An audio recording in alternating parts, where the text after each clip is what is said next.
Good evening student, कैसे हैं आप सभी। I hope you all are fine. बेटा, जैसे कि लास्ट वीडियो में हमने डिस्कस किया था डेफिनेशन, तो अभी चैप्टर 1 इंट्रोडक्शन टू अकाउंटिंग हम प्रॉपर वे में करेंगे। इसके अंदर सबसे पहले हमारे पास डेफिनेशन है, accounting is a systematic process of identifying, measuring, recording, classifying, summarising, interpreting and communicating the financial information to the users. ये लास्ट वीडियो में भी हमने डिस्कस किया था, ठीक है। तो इसके अंदर अब हम स्टेप बाय स्टेप इन सभी स्टेप्स को समझेंगे। सबसे पहले हमारे पास आता है आइडेंटिफिकेशन। बेटे, ये मैंने आपके लिए कुछ नोट्स तैयार किए हैं, आप इनको एज इट इज़ लिख सकते हैं, ठीक है। तो आइडेंटिफिकेशन का मतलब क्या होता है कि हमें सिर्फ वही ट्रांजैक्शन रिकॉर्ड करनी है जो कि मनी में कन्वर्ट हो सकती है या जिनकी कोई वैल्यू है, ठीक है, जिन्हें हम मनी में मेजर कर सकते हैं। जैसे कि हम आइडेंटिफाई कर रहे हैं purchase of raw material, sale of goods, ये इनके एग्जांपल्स हैं।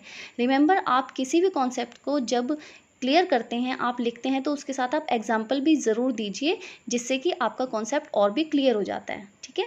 नेक्स्ट आपके पास है मेजरिंग द आइडेंटिफाइड ट्रांजेक्शन। जब आपकी ट्रांजेक्शन ये आइडेंटिफाई हो चुकी है कि आपको ये रिकॉर्ड करना है, नहीं रिकॉर्ड करना है, और आपने ये देख लिया है कि ये रिकॉर्ड करना है, तो आप क्या करेंगे, उसे मेजर करेंगे कॉमन करेंसी में। जैसे कि हमारी जो इंडिया है उसकी करेंसी क्या है, रुपी, ठीक है। नेक्स्ट जो आपके पास है रिकॉर्डिंग है।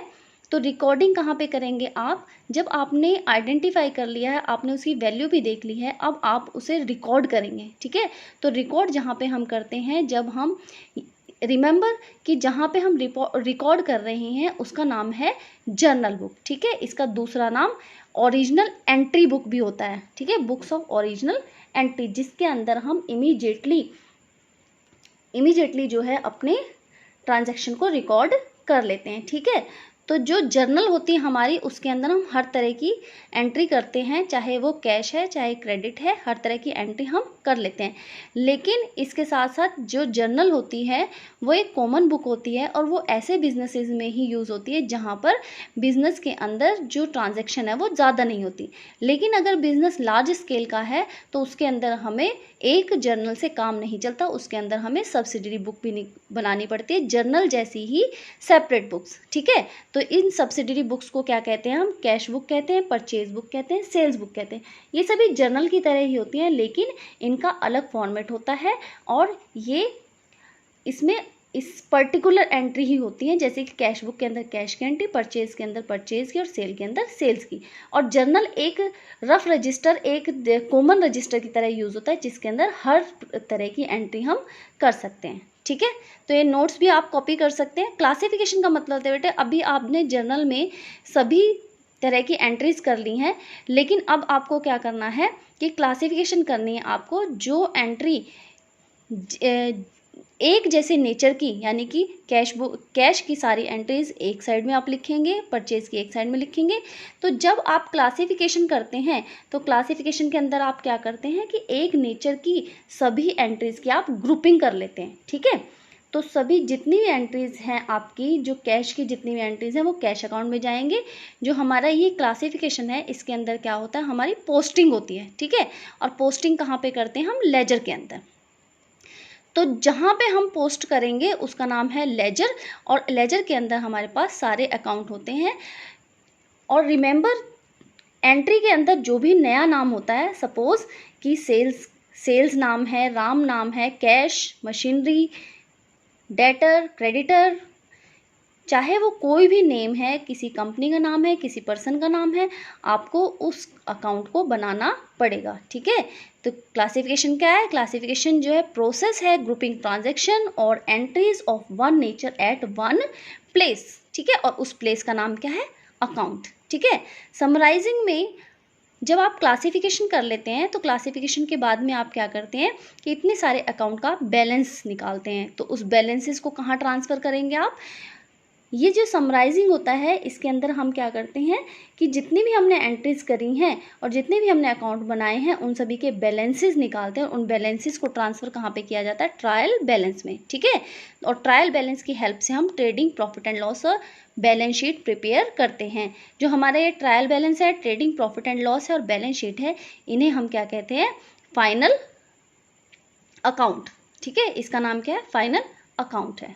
ठीक है, इन्हीं फाइनल अकाउंट से हमें पता चलता है कि जो हम पूरे साल वर्किंग करते आए हैं उस वर्किंग को करने के बाद में हमें प्रॉफिट हुआ है या फिर लॉस हुआ है। ठीक है, नेक्स्ट हमारे पास एनालिसिस और इंटरप्रिटेशन है। एनालिसिस और इंटरप्रिटेशन के अंदर क्या होता है कि आप एनालिसिस और इंटरप्रिटेशन में फाइनेंशियल डाटा जो होता है उसको आप एनालाइज करते हैं और इसमें हम डाटा को इस तरीके से प्रेजेंट करते हैं कि जो यूज़र्स हैं उनके लिए मीनिंगफुल जजमेंट लेना पॉसिबल हो सके। ठीक है, डिसीजन मेकिंग लेना पॉसिबल हो सके, क्योंकि इतने सारे जिसे अकाउंट की नॉलेज नहीं है जिसे अकाउंट की नॉलेज नहीं है वो पर्सन आपके अकाउंट्स को, आपकी जो वर्किंग है उसको समझ नहीं पाएगा। ठीक है, तो उसको समझाने के लिए हमें क्या करना पड़ेगा, इनको थोड़ा सा शॉर्ट करना पड़ेगा, थोड़ा सा इजी वे में प्रेजेंट करना पड़ेगा। जैसे कि अगर हम प्रॉफिट एंड लॉस की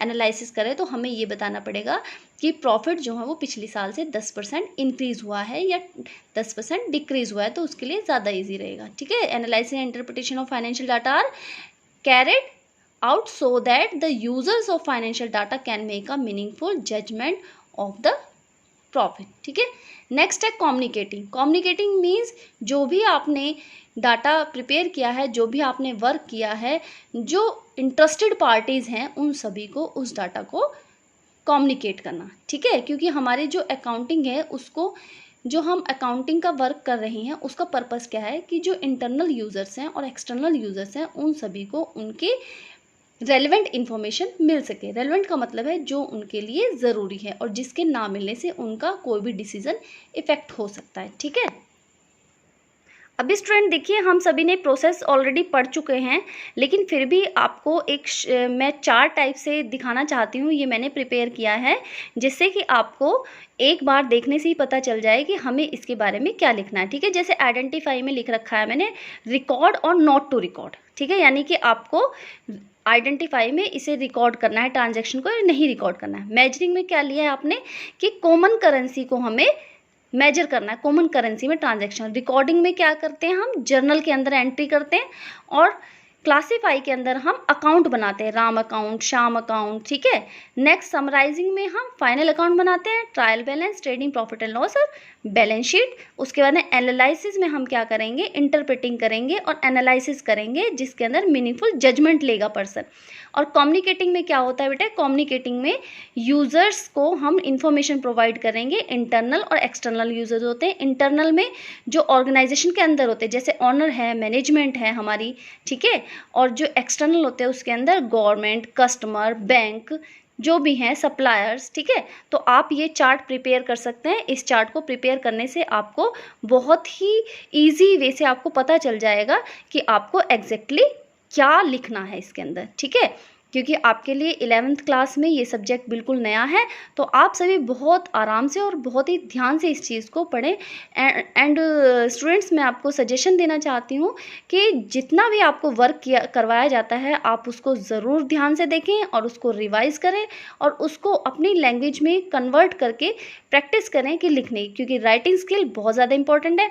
मैंने आपको समझाया है, आपको समझ में आ गया है, लेकिन उसके बाद में भी अगर आपकी राइटिंग स्किल अच्छी नहीं है तो आप मार्क्स गेन नहीं कर सकते। ठीक है, तो जितना भी अभी मैं आपको एक स्क्रीनशॉट आप ले सकते हो, इसे अपनी नोटबुक में नोट भी कर सकते हो।